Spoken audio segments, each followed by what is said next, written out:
Good evening and welcome to a new edition of To The Point. This evening joining me is Dr. Ali Soliman, who is the former Senior Undersecretary at the Ministry of International Cooperation, Professor of Economics and Chairman of the Association of Civil Servants. A pleasure to have you with us. The world is really suffering.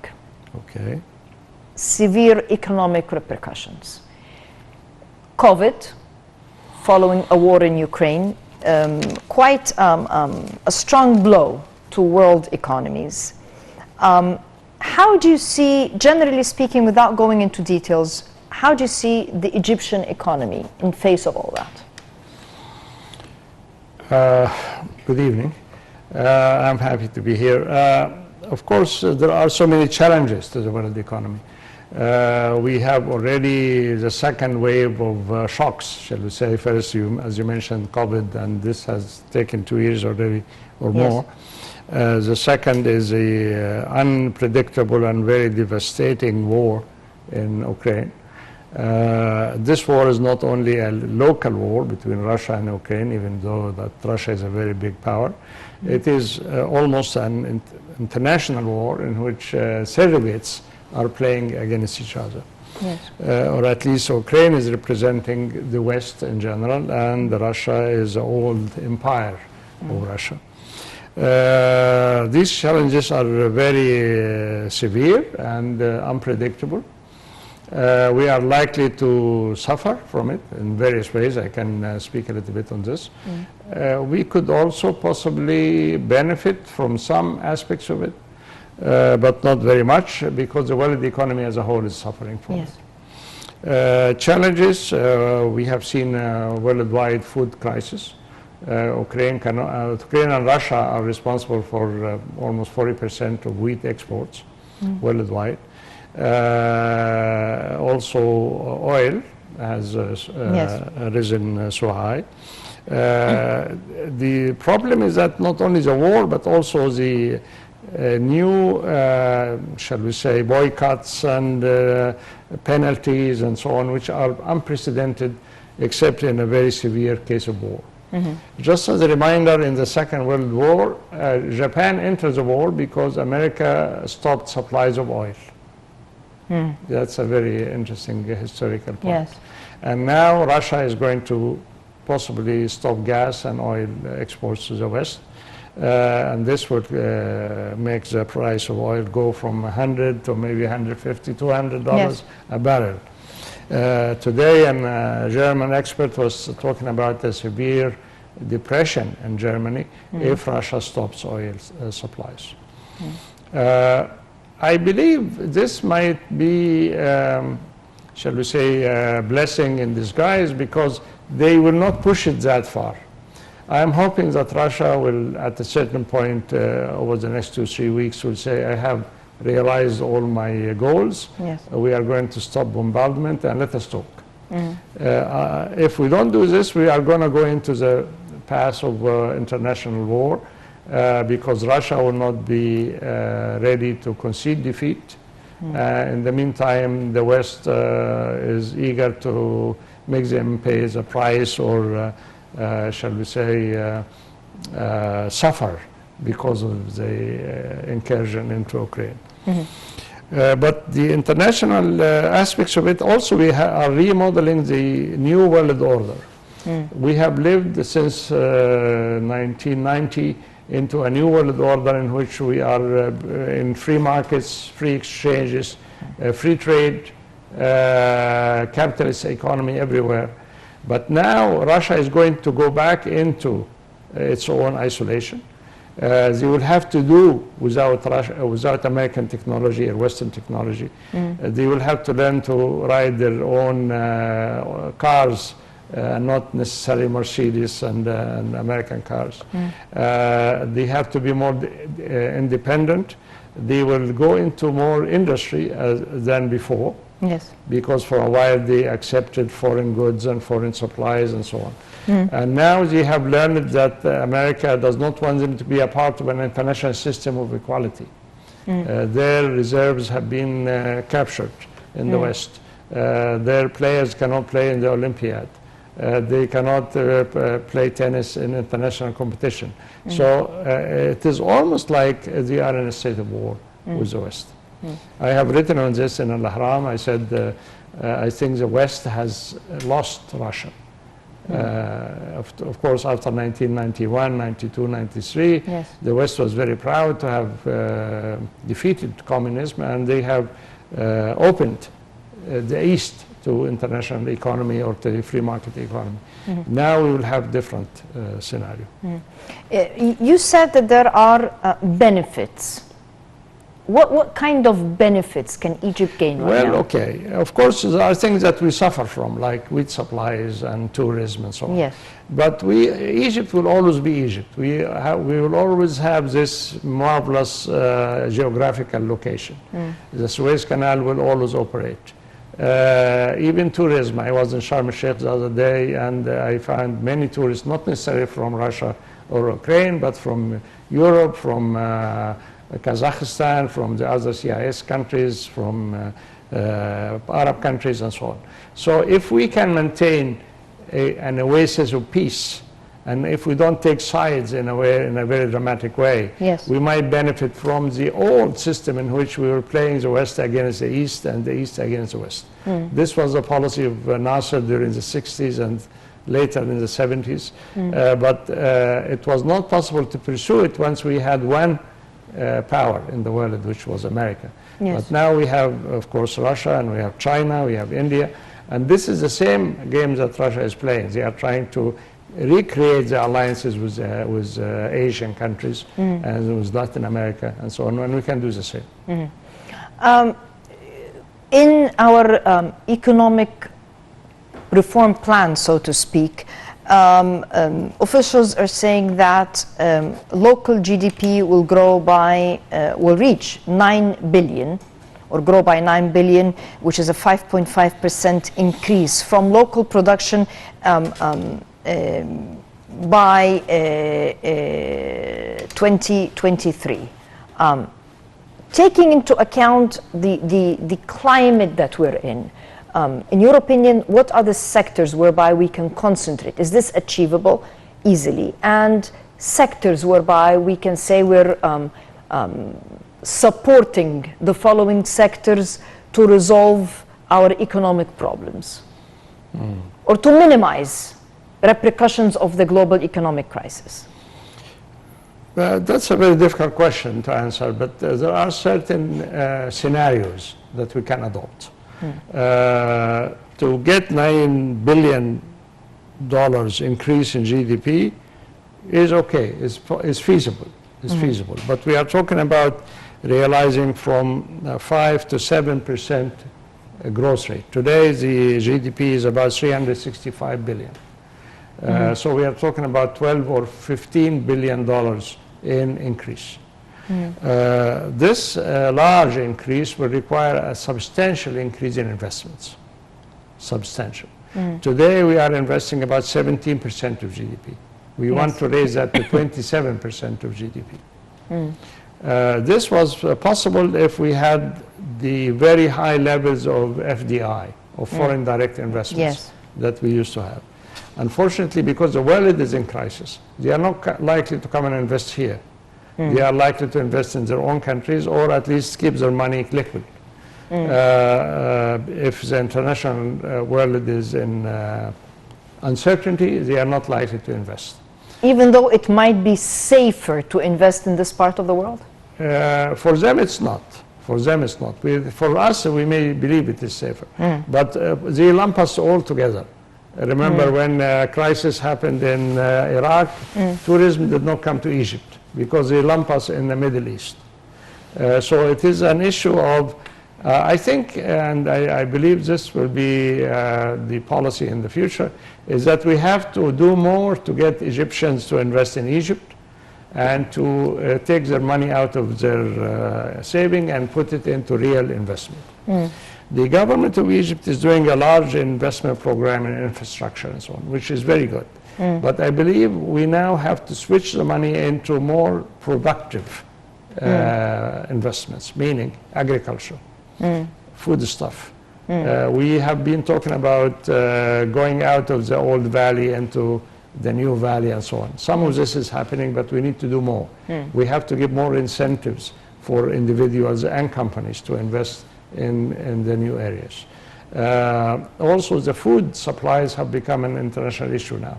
And we are suffering because we import more than 50% of our needs from abroad. This is not sustainable anymore. We have to really, I think the policymakers have to give the Ministry of Agriculture all the support.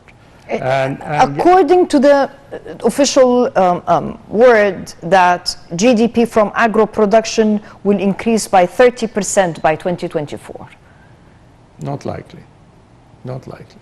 This is a very high percent. In economics, if we achieve 1 or 2% increase for any sector over the others, we say this is very good. But 30% is a very large increase. Are you taking into consideration that we're aggressively pursuing wheat, for example? Okay. You know, I mean, there are strategic commodities, let's put it that way. 30% in one commodity is possible, in one commodity, because you will divert resources from other commodities. Instead of producing strawberries, we are going to produce wheat. Instead of producing cotton, we are going to produce corn. This is possible among crops, but overall, the sector, if it grows between 3 and 4% per annum, we are very happy. But 30% for the sector as a whole, this requires longer-term investments and very drastic changes in the economy. In some sector, it might be possible to make some leaps. For example, if we talk about increasing tourism by 20%. That's possible, because already you have the infrastructure, you have the hotel rooms, you have the manpower and so on. But for agriculture, you have a limited number of land, fiddans, and you have certain equipment that we use, and you have certain manpower. But most of the basic commodity, with the exception of wheat, now we're reaching a stage of self-sufficiency. I mean, this was the statement by the government a few weeks ago, that strategic commodities, with the exception of wheat. Exception of wheat and olive oil and milk products, we import a lot of these from abroad. And this cannot be achieved in the medium term, but what can be achieved in the medium term, and I see the government is doing a very good job in it, in restructuring the industrial sector, in textiles. And I know the Minister of Public Enterprise is renovating all the textile mills in Mahalla and so on and so forth. And this is achievable, because already you have the factories, you have the manpower, and all what you need is better equipment and better technology. And of course, if you do better marketing abroad and so on. Yes. So in the industrial sector, it's easier. In the agricultural sector, it takes much longer term. So this is another sector where you can do more. Of course, we are talking now about the private sector and a new role for the private sector. Yes. And I know there is a lot of factories in the private sector which are underutilized. And my advice will be to give these people the resources they need, the financing they need, to help them resolve the input issues, imports of raw materials, imports of certain spare parts, equipments. So this will be almost like in a war economy. In a war economy, you try to utilize your resources the best you can. So instead of building new factories, make the present factories work. Yes. Make them produce more. Instead of working one shift, make them work 3 shifts. Of course, happily, we have the infrastructure already established. We have better electricity supply. We have good connection. We have good roads. That's very good. But then we have to look into the immediate things like raw materials, spare parts.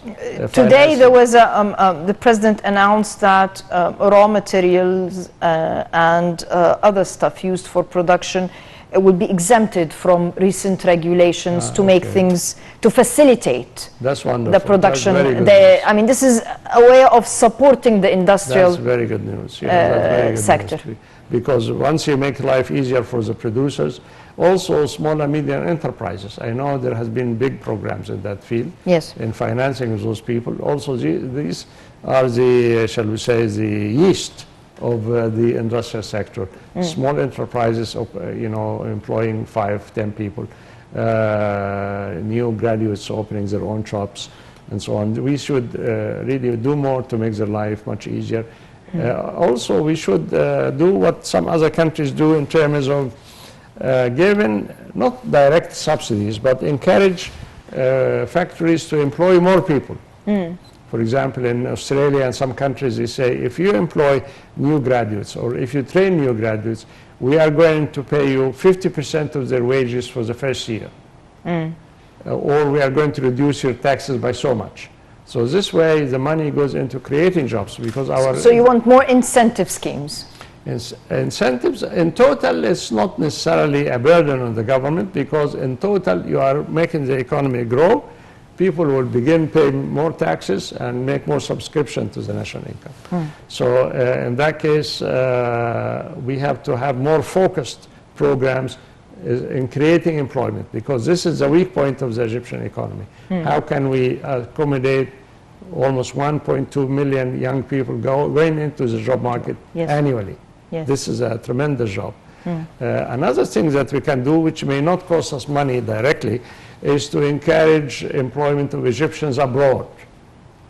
The people, Egyptian people working in the Gulf and working in Australia, America, and other countries are the, shall we say, the golden goose, as they say, or the goose that lays eggs, golden eggs. And last year we received about $27 billion in remittances from abroad.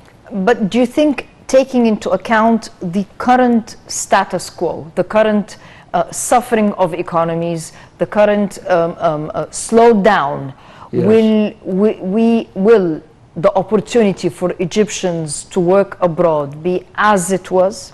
Well, because we know some countries are laying off people. Right. But this is a very interesting point because although the world economy is suffering, the Gulf economy is not suffering, because the Gulf states are benefiting from very huge increases in revenues due to the oil increase in prices. So the Gulf states, if you look at the banks in the Gulf states, they are making a lot of money. And the economy is booming because you have a lot of pumps money coming in through the oil. So the economy of the Gulf states is not suffering. In addition, you have another benefit, is that hopefully the civil wars in Syria and Yemen and Libya will be settled. Once they are settled, we have a huge demand for reconstruction. Yes. And it is my advice to the decision makers today, prepare yourselves to go into these countries in a big way in order to rebuild their economies. Their requirements are tremendous. Happily, you have a very well-developed construction industry, engineering companies, technology companies, and electricity companies. These people can go in tomorrow and fix the electric grid in Syria, or fix the electric grid in Yemen, or in Sudan, or in Libya. Of course, the issue of financing could be then discussed. I mean, how are we going to get the money to pay for these programs? And this will require a global program. And we should be, shall we say, pioneering in suggesting financing for this. I used to work in the World Bank and I used to work in some regional banking institutions. And we should talk to them today about rehabilitating the Arab countries after the wars are settled. So there are always opportunities, but you have to look for them. If you say it's dismal everywhere, then we cannot do anything. Then it will become very difficult. Where does revenues will be increasing by 11% during this fiscal year. Is this feasible? You mean budget revenues? Yes. And the budget debt will be reduced by 84%. The debt? Yes, this year. I'm not familiar with these numbers, but 84%. 84% decline in the debt? Yes. Increase in revenues and a decrease in debt. Of course, there has been some improvement in the financial situation. But as I said, in economics, we are always talking about 2%, 4%, 5%. If you tell me the debt will decline by 10%, I will go home very happy. But more than that, I will wonder where it comes from. Before, of course, during the Gulf War, when we helped Kuwait regain its independence, we were able to get debt relief. 50% of our debt was reduced in 1 year. But I don't see any particular bonanza like this happening this year. The debt situation is a serious one. It requires sacrifices, as the president has said.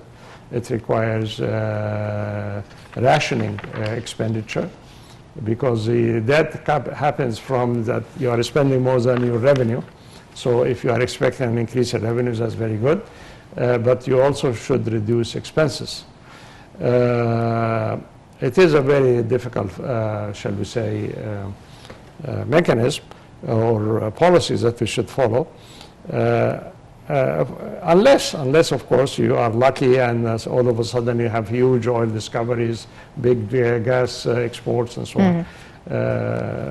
We may benefit to some extent because we are net exporters of gas, for example, and gas prices are going up. So we hope for a decline in debt gradually. Gold. Gold. Q1, Egypt, largest gold buyer. I believe we bought around 44 tons.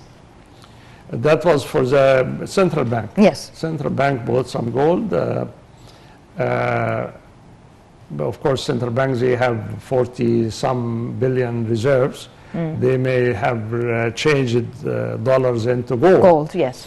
This may be a very shrewd move today because gold prices have gone up. Yes. I'm sure the central bank has a policy of diversification of its assets, and gold has proven to be a winning asset. But I cannot give advice on this because I'm not an expert in gold prices or where it will go. But happily, we still have good reserves, and these are always a good refuge in cases of crisis. Yes. The value of the Egyptian pound. Okay. What about it? We're suffering now due to the large gap between the pound, the dollar, the euro, the sterling. Will we see a closing down of this huge gap, a narrowing down of that gap? You know, it's, I think one of my professors used to say, for a lady who is not very good looking, she cannot blame the mirror. The issue is in your ability to export more than you import. We have a serious issue of balance of trade. We import twice as much as we export. Twice as much. And lately the government has taken steps to reduce imports of unnecessary things. Some luxury goods, even cars and so on, some things like animal food and other caviar or whatever, certain things that are not really necessary. But I think we have to work more on the export side. And this is, there have been steps taken in this many years back. I have two ideas in this respect. One is that you have to strengthen the institutional support to your export industry. I used to work in a ministry called Ministry of Economy and Foreign Trade. There are no more Ministry of Economy and Foreign Trade. Now we have a Ministry of Industry and Trade is not necessarily export or foreign trade. We have to support the exporters in many ways. We used to give them subsidies to attend international conferences or to send specimens of their products abroad. Even some very few not expensive measures, like giving a medal to the best exporter. Yes. Even in England, they give the best exporters medals. So there are certain things that we can export that we used to get a lot of money of and we don't do anymore. Egyptian films, culture, books. We should support these people. Now you mentioned that the president happily reduced or eliminated customs on imports of certain raw materials. The publishing industry, and I do publish certain books, the publishing industry has to pay a lot of money for ink, for paper, for some equipment, and so on. And the customs you pay on these are very high. Very high, yes. We should try to encourage them by removing or reducing the customs on this. The film industry needs much more support. And in one time in the early 50s, Egyptian films would bring in more money or equal to the cotton industry. Happily, this continued for some time, but now it doesn't. And we should support these people and give them, and the government should even go into production as they used to do in the 60s and 70s. Even now in TVs, they do support some TV series. Yes. We should do that into more films. So the trick is, and this is what the experts tell you, is that you should look for your competitive advantage. I was going to ask you about that. Where, Our competitive where you are edge. best, where Yes. you are best at. We used to be best in textiles. Let us go back in textile. We used to be best in culture and films and movies and books. Let us do more support of that. We are happily good in some industries like fertilizers, petrochemicals, Yes. even cement, engineering industries like refrigerators, air conditioning, and so on. Pharmaceuticals. We have a comparative advantage in pharmaceuticals. Let us do more of this. Let us help the pharmaceutical industries. And happily, over the last 2 or 3 years, I noticed a very dangerous trend, is that we are selling our best companies, including some big pharmaceutical companies. These are strategic things. We should not rely on others in giving us medicine. Yes. We should encourage our own, and we should export more. So the issue is not easy. It's not very easy. We are in a very serious crisis for international causes, for local causes, for the debt situation. All of these things have to be handled in a way that will increase efficiency of Egyptian industry, increase exports, and create more jobs. Who will survive? I mean, what is the main ingredient needed in the coming phase to survive, in your opinion? Because world economies will not remain as they were prior to COVID and the Ukraine crisis. Who will survive, in your opinion? In Europe. Not just in Europe, but worldwide. What is needed to survive? And can we continue to talk about global economies? Because the marriage between economies proved quite critical at difficult times.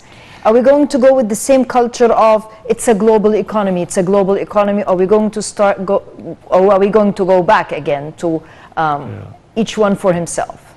Well, as I told you, instead of having one world system, economic system, free markets, free enterprise, and so on, we are not likely to have that now. We are likely to have Russia and Asia on one side, America and Europe and the West on another one. And we will suffer as in between the less developed countries of Africa and Asia will do. Who is going to survive? It will be the fittest, the most efficient, and the more dynamic economies. I heard the President of the Republic talking about we will have to work harder. We have to wake up early in the morning and do more work. We cannot logically be efficient if we have 35 vacation days a year. We have to do with less. We have to make the Egyptian economy more competitive. We have to reduce monopolies in the economy. Unfortunately, over the last 30 years, fewer and fewer companies are now responsible for production, instead of helping the young and efficient and small. We need, as an economy, to be more serious in terms of production. In India, for example, if you go to India, you find that they still work very hard for reasonable wages. There is very high quality standards that they try to achieve. Without this, we are not going to survive as an economy. Inflation. Today, the United States was saying it is witnessing an unprecedented level of inflation. The whole world is suffering. We are suffering. Is there a way to, I don't know if you can curtail, but can you minimize the burden on people? Of course, inflation is a serious issue. It's a serious issue because you are importing a lot of your products. And because of the decline in the value of the pound, because of international inflation, this is reflecting in your economy. We are all going to suffer, that's for sure. We are all going to suffer. Yes. What you are talking about, trying to create a safety network that will try to help the poorer, the less, the people who has less income, and so on. We have started very successful but small programs like Haya Karima, product to support the mothers with children, and so on. All of these are very important, but we have to do more of it. And this will put much more burden on the Ministry of Social Affairs, trying to give more resources to the social fund, try to give more resources, and also try to give more role to the private sector as well as the civil society. We have always had a very vibrant charitable organizations, and these have to do more. Not only in the area of health, education, but also in supporting, shall we say, single mothers, young children, people who cannot afford to go to school. In my own village, we have a little charitable organization that gives money to the university students to take the bus, to ride the transportation. Because even though the education may be free, but getting to school is not free. Getting the university books is not free. Yes. Getting the right type of clothing is not free. So we have to encourage civil society. And I know that the president has talked about the role of the civil. This is the civil role of the civil society partnership this year. between the government and civil society. This is what we need. So the government alone cannot do it by itself. We have to, all of us, subscribe. Either companies through their programs of social responsibilities, the individuals through their own charitable organization, and the government. Opportunities, because every tunnel, at the end of every tunnel there is light, providing you just know which way to go and where the light is. Some bad news could be or someone's misfortune could be our fortune. If we consider the current war, it's a misfortune, it's a humanitarian crisis, but for Egypt, where is the opportunity? Okay, I think it's a selfish question. We can summarize some of what we said before. There are opportunities, and now instead of having a single pole for the world power, we have multi-poles. We have Russia, we have China, we have India, Brazil, it's a multipolar system. Multipolar, and we can play all of this. Okay. And this gives a burden on your Ministry of Foreign Affairs, Ministry of International Cooperation, Ministry of Trade. They have to look into how can we benefit from this multipolar system. The second thing, you have your own Arab countries, Arab field, and Egypt has always been pioneering in the Arab area. I mentioned two cases. Your workers abroad, you have to encourage them to and open places for them in the Arab countries, negotiate for them sometimes. For example, we can negotiate with Libya exporting 2,000 doctors, for example, or engineers, and we can negotiate their wages like India does and the Philippines does. I mentioned reconstruction, and this is a multi-billion-dollar, maybe $200 billion worth of business coming into the area. If you get 10% of that, that's very good. That $20 billion business that added to your exports. But you have to prepare yourself today. You have to organize meeting for the construction companies today. You have to get your banks today and tell them how we are going to finance these people. And then you have to go to those countries and say, we are going to rebuild the hospitals. We are going to rebuild the schools. We are going to rebuild your roads. We are going to rebuild your network of electricity. And we are going to finance that. We will finance it and get paid over time. Yes. You have to think differently. You have to operate differently, and you have to move fast. If you don't, you are losing your opportunity.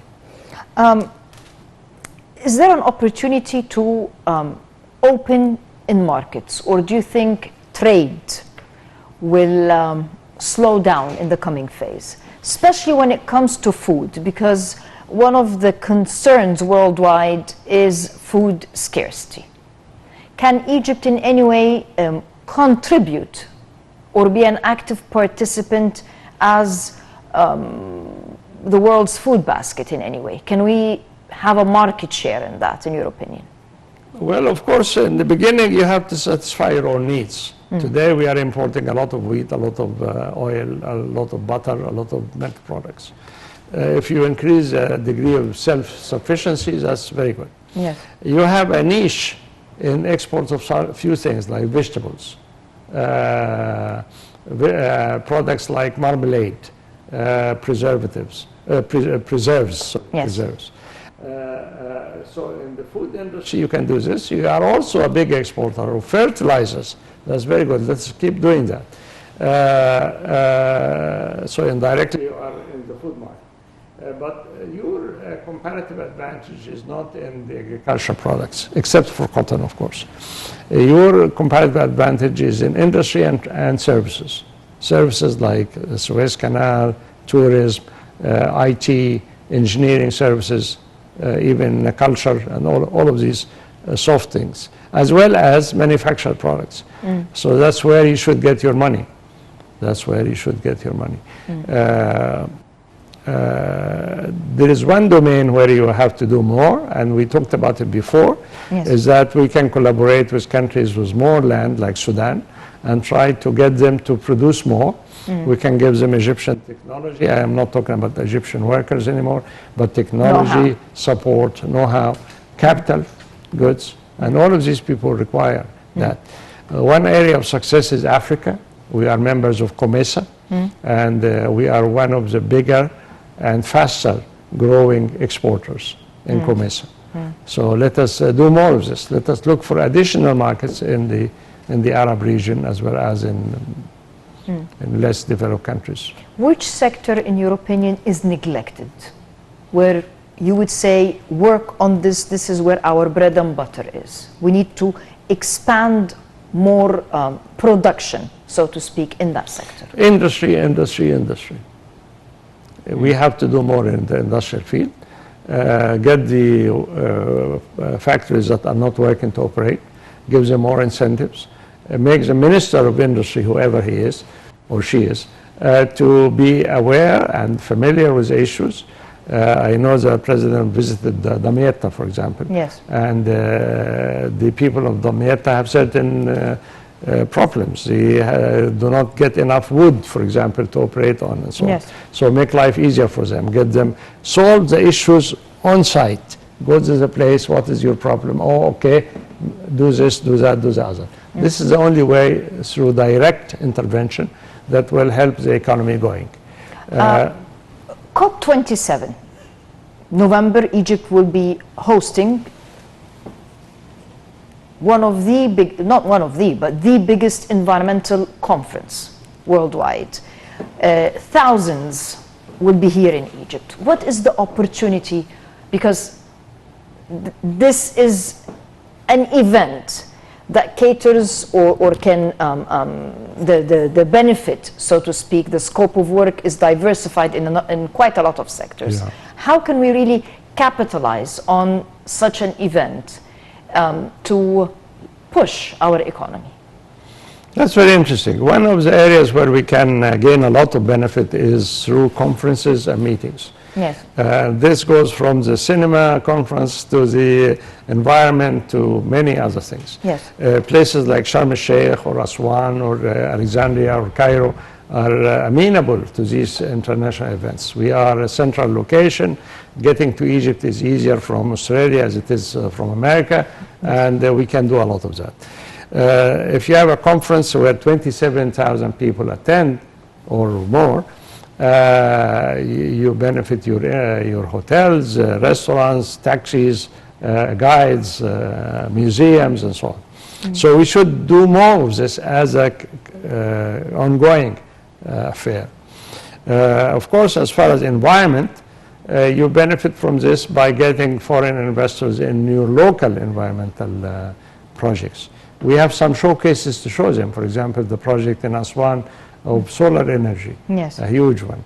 If we have similar ones for wind power, or for desalination, or for planting trees. And you can definitely have enough graduates from agricultural colleges to help all of Africa in environmental and agricultural projects. So try to sell your products and showcase your success cases. Dr. Ali Soliman, a final message, and here I'm talking to the professor of economics whose role is to participate or contribute in building new generations. What's your message to the young generation that is really those who are in universities, who are about to graduate, who unfortunately have been a witness to quite a lot of difficult events, yet they're the future? Definitely, they are the future. Well, I am hopeful that Egypt's young people will have a bigger role to play. One of my proudest moments was to work for the Ministry of Economy and to train almost 50 new graduates in various fields in economic research and so on. I have one piece of, shall we say, a plea, if you like. The government of Egypt have decided to reduce employment by not hiring new people. Yes. And this is very damaging for younger people who would like to get into public service. Trends change. I hope it is. I hope it is. For example, you have an issue of, for example, in the Ministry of Finance. Ministry of Finance, in the tax offices, you need tax officers. If you want to pay your taxes, you have to stand in a long line and fight to meet the officer and pay your dues. Why don't you hire more people?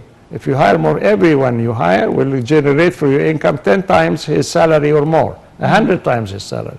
So the policy was pursued to the extreme, shall we say. So the government should have a good heart and hire new people, younger people, train them. One of my ideals is to convince young people to be public officers, public servants, to work for the government. That you need a very efficient, capable government administration in order to manage your economy of the 21st century. If you go to some of our neighboring countries, even if you go to India, you find a very dynamic and able civil service. That's what we need. I know the government is building a new capital for administration, and is taking the elite of the civil service into that capital. Well trained. That's very good. But do more, go to the schools and get the 10 best graduates in every field and hire them in the government. This is the only way to improve government performance. So this is my plea and my advice and my hope to convince young people, of course, to work for the government. That's very important. And to convince the government to bring in, train and direct younger people. Dr. Ali Soliman, thank you very much for joining us this evening on To The Point. I'd like to thank you, the viewers. We'll see you same time next week. Until then, good night.